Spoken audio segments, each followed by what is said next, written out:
BBOR Black Box Online Radio, coming to you from West Virginia. BlackBoxNid88 on Instagram for the bonus podcast.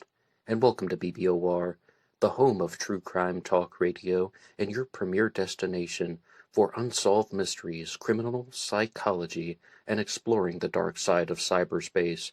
My name is Ned DeHaan, and I am your host, as well as the creator of Astro Psych 400 here on YouTube, and regular contributor to the Zodiac Killer channel. And a great way to support these shows is just by listening to some more content. But you can also go over to Amazon.com and have a look at the book Killer on a White Horse, written by me, Ned DeHaan.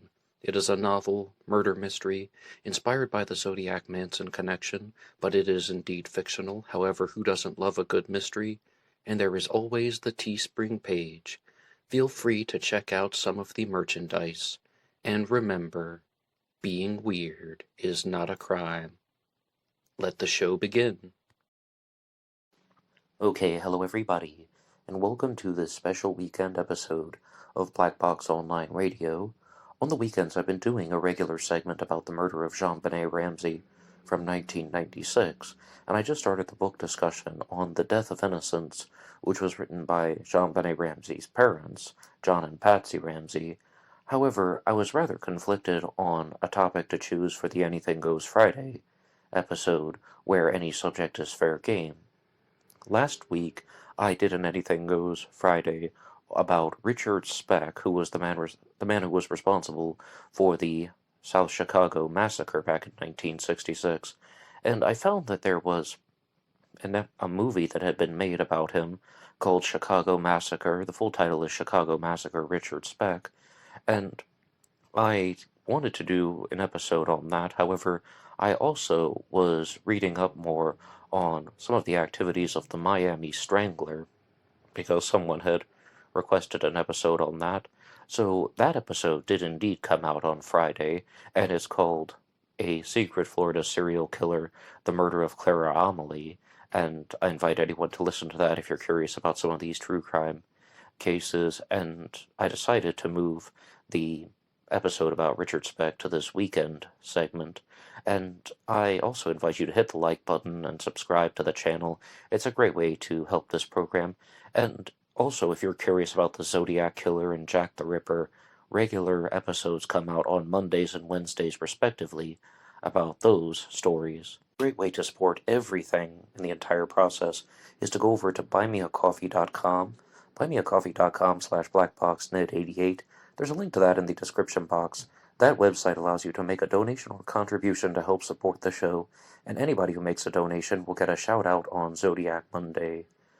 But the movie Richard Speck, Chicago Massacre, is a non-linear story. It's one that tells some of the life events of Richard Speck, the man responsible for committing, we don't even know how many murders, but definitely at least 8 he was convicted of. And it's a very depressing film. It's a very sinister film.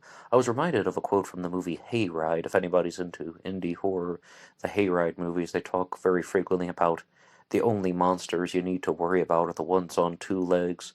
And no, I don't think Richard Speck was a monster. I think he was a mentally deranged human being. But he even had trouble identifying as a human. On the night of July 13th and moving into July 14th of 1966, Richard Speck went to a townhouse in Chicago, and he held 9 student nurses hostage. He murdered 8 of them by stabbing them, strangling them, and the final victim was raped. And it has been referred to as the crime of the century, the crime of the 20th century, that is, and it has also been one of the rare instances where someone has committed a mass murder, but they did so by knife.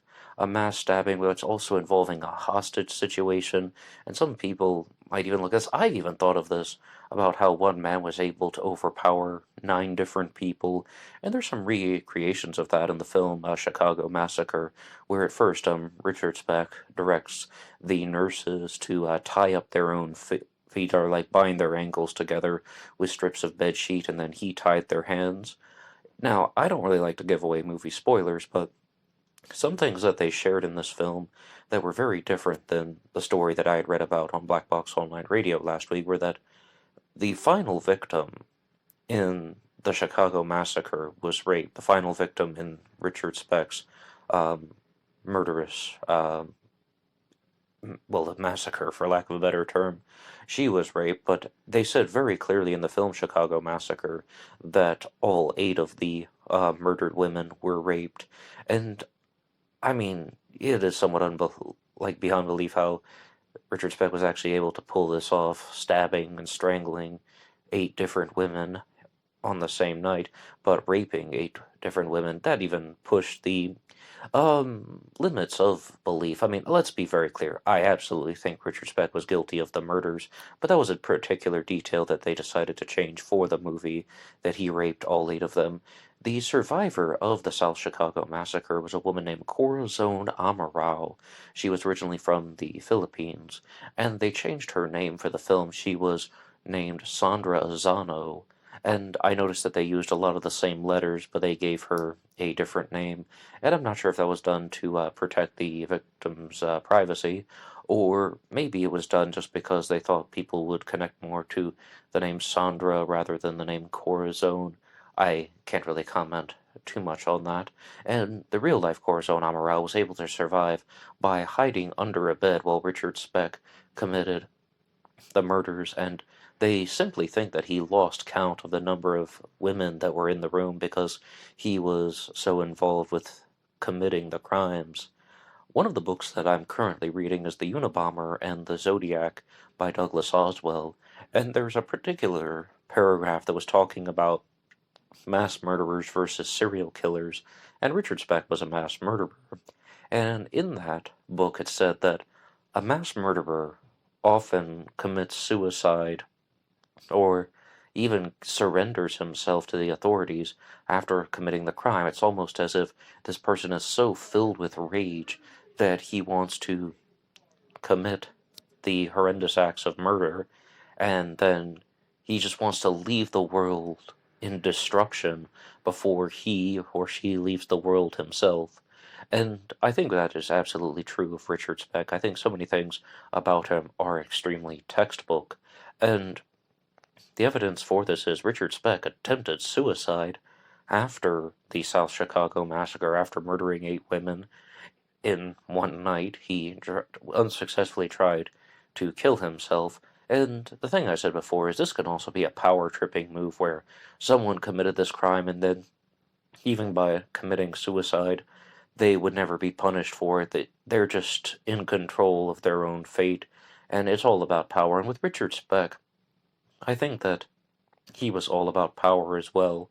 And the movie Chicago Massacre showed that there were some instances from his childhood where he was severely beaten by his stepfather, and he was someone who had been abused in his youth, and then he grew up to abuse women.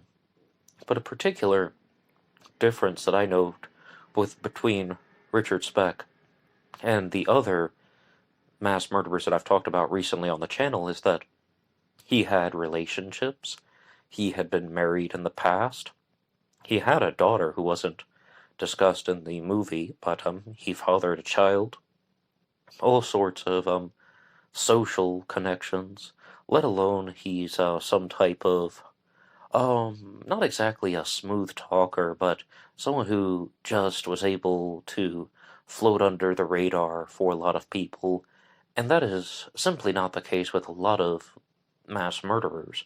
And the reason why I say that is because I did an episode recently on the Columbine shooters. I talked about James Holmes, the Aurora shooter, on one of the Zodiac Killer news reports, as well as Elliot Rodger, the Isla Vista shooter, who is also referred to as the Virgin Killer, and I don't like that name, but that's what they call him. And the commonality among those 4 males is that they did not have functioning intimate relationships. And often a big driving factor in these mass shootings is that somebody is unable to form relationships. Cho Sung, the Virginia Tech shooter, is also another example of that antisocial behavior in all senses of the word, meaning against the social norm, but also just what people kind of like how people misuse the term antisocial just to say that they didn't have strong social relationships. And the evidence for that is once watched a documentary about the Columbine shooters that simply stated, like, just everyone was describing them this way. They would say, oh yeah, they were bullied. And the second thing they would say is they never had girlfriends. James Holmes was someone who failed to succeed in online dating. It's possible that he even used prostitutes because he was unable to form social and intimate relationships with his desired sexual partners, and the most notorious example of this is Elliot Rodger, who openly wrote a manifesto called My Twisted World, where he was talking about how his inability to have sexual relationships drove him to commit a mass shooting. Now, is that really true? No. With all four of these people, again, they are people who are not well mentally, and lots of people experience the same type of emotional and social situations that they do, and they don't go on to become mass murderers. Lots of people experience the same emotional and social situations that Richard Speck experienced. A lot of people have been abused and have had a terrible stepfather, and they don't go on to become mass murderers. These are people who are deranged, and that's the only word that I can think of immediately. But a big point is that Richard Speck had intimate relations. He had social connections. But I think one thing that fueled his destructive tendencies was this, psychopathy or sociopathy. It's possible he was a born psychopath, but his social situations may have pushed him towards sociopathic behavior. The first video that I ever watched on YouTube talking about those types of tendencies came from Dr. Ramani. She's a psychologist turned YouTuber, and she had a very odd presentation about it. And I say odd in retrospect because she said that a psychopath is blank on the inside. Psychopath meaning they're born with it, sociopath meaning that their social conditions have affected them in this way. But she said a psychopath is blank on the inside, meaning that, like they just don't experience anything. And I misinterpreted that, thinking that, oh, that must mean that psychopaths or sociopaths don't have real emotions. And from looking into countless serial killer cases and mass murder cases here on Black Box Online Radio, it becomes very apparent to me that, yes, psychopaths and sociopaths do have emotions. They can be happy, and they can be sad, and they can be scared, and they can be fearful. But I think she meant blank on the inside in terms of a conscience, and you could see that very clearly in that movie Chicago Massacre. The other point that she shared in that first presentation I ever watched on psychopathic traits was even more apparent, and that is that when a psychopath or a sociopath is in a situation where they are confronted, they do not show signs of nervousness.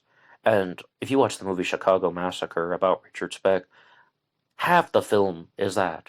It's about people trying to put pressure on him, trying to ask him particular questions, trying to turn the heat up with their types of interrogation, and he just doesn't falter. I mean, it's what Dr. Ramani said, where the psychopath will just appear cool as a cucumber. And I think that that was a very, very clear way that Richard Speck was able to manipulate people, and this was mentioned very often in the film Chicago Massacre.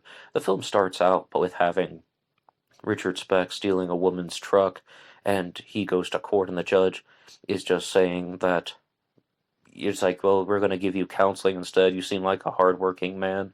And he's just like, well, all right then.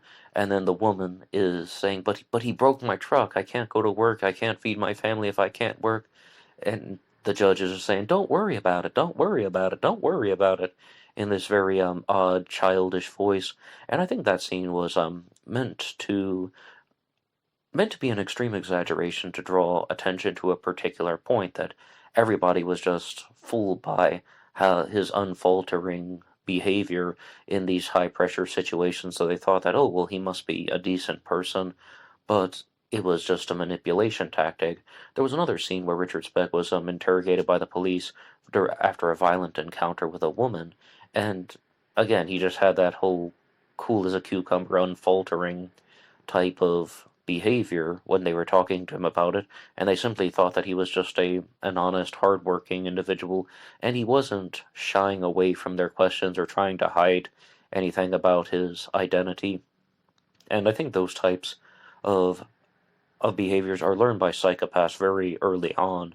And I often cite an interview that I watched on SBSK, an interview with a clinical sociopath, who talked about how it started in his younger years, around the age of 9 or 10, when he just began to notice that he didn't have the same type of emotional interactions with people. And the thing that I was bringing up here on Black Box Online Radio is that he talked about how people would jump up and down when they were celebrating something, and he couldn't understand why, because jumping up and down didn't change the external event of celebration, and it didn't alter the outcome. And then he also mentioned that a characteristic of sociopathic behavior is what?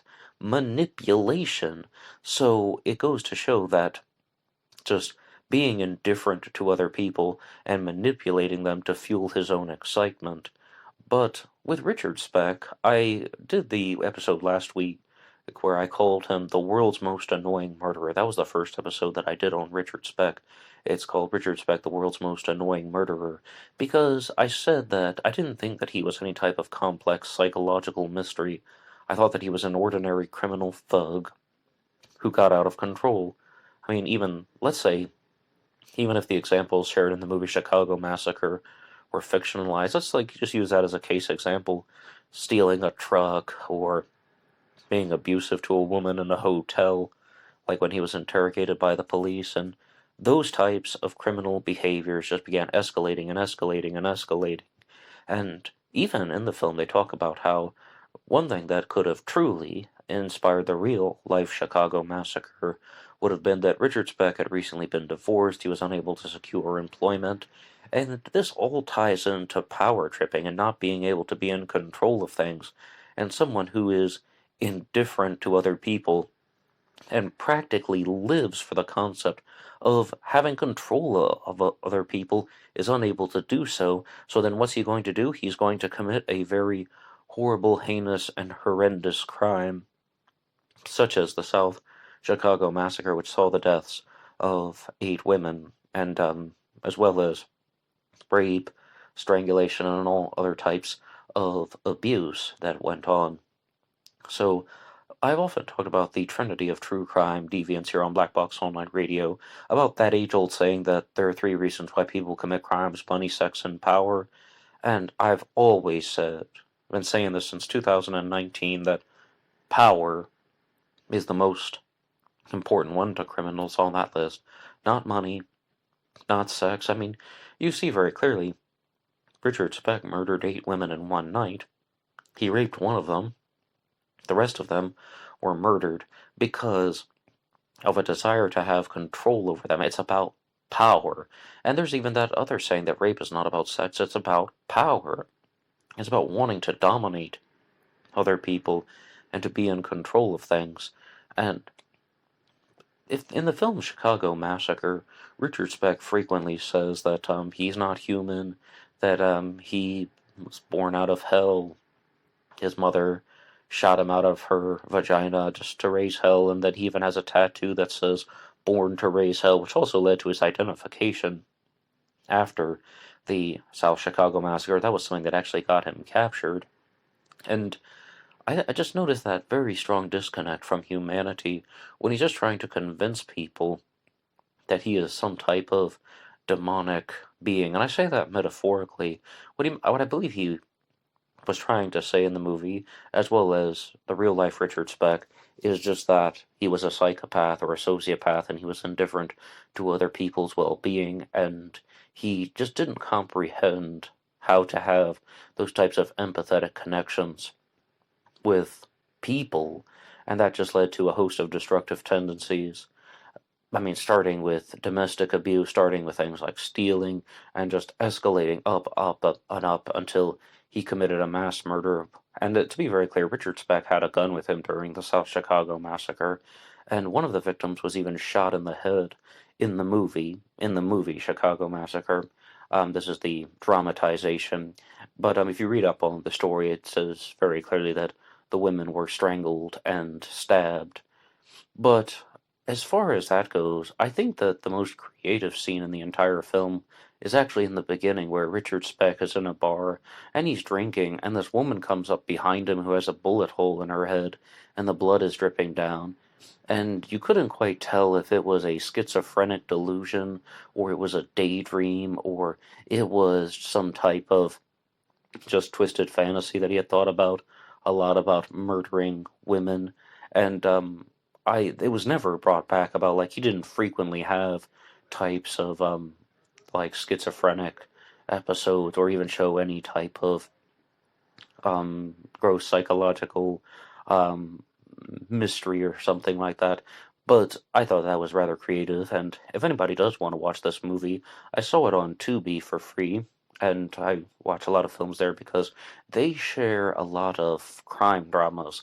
I read about these stories for Black Box Online Radio, and then I find that there have been there has been a film version that has been made on Tubi, and I even watched one for the episode that I did on the DC Sniper last year. That one is called Monster, the DC Sniper story.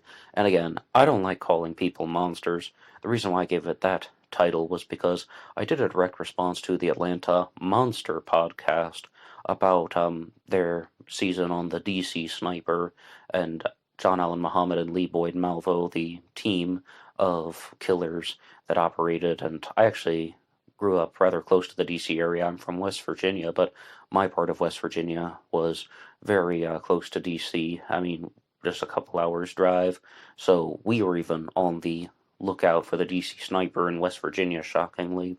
And I, of course, invite you to hit the like button, subscribe, visit some content. There are actually more than 1,000 episodes of Black Box Online Radio now, so feel free to explore some of the playlists and some of the true crime stories.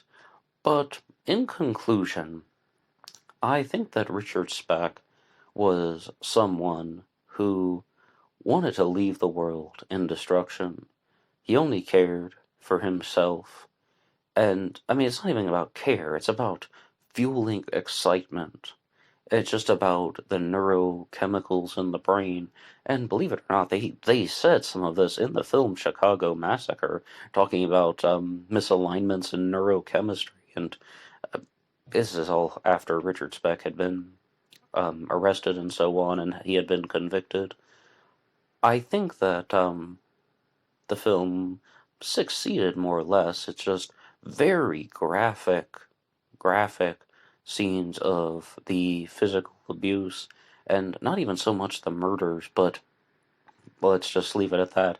Scenes of physical abuse that Richard Speck was doing to women, and that's what I said. That's what I meant when I said it was depressing, and the whole thing about the only things you need to worry about are those on two legs. So I would invite anyone to watch that, and if you do, feel free to put your ideas in the comment section down below here on Black Box Online Radio. I also invite you to listen to my episode, Richard Speck, the world's most annoying murderer, and I think I've made the case rather clear about why I think he was that way. And also, we need to remember that these are people who commit the crimes, and there are psychological elements that drive people to commit crimes such as the South Chicago Massacre, but there is absolutely no excuse, no reason, no justification for these types of murderous behaviors that any of the criminals that I've talked about in this episode committed. They were wrong. They should not have done that. End of story. End of discussion. And when we talk about true crime cases like and killers like Richard Speck, it's not to justify or glorify their actions, no. It's simply to examine them so we can learn from them. Richard Speck is dead, long dead, and I don't think that he is missed by anyone. But that's where I'm going to leave it at for now. If you have anything you'd like to share, put your ideas in the comments section down below. Anybody can write the show at BlackBoxOnlineRadio@AOL.com. You can also get me on Facebook. My personal Facebook is in the description box. And there is always BlackBoxNerd88 over on Instagram. And I will see you there for the bonus podcast. Until next time.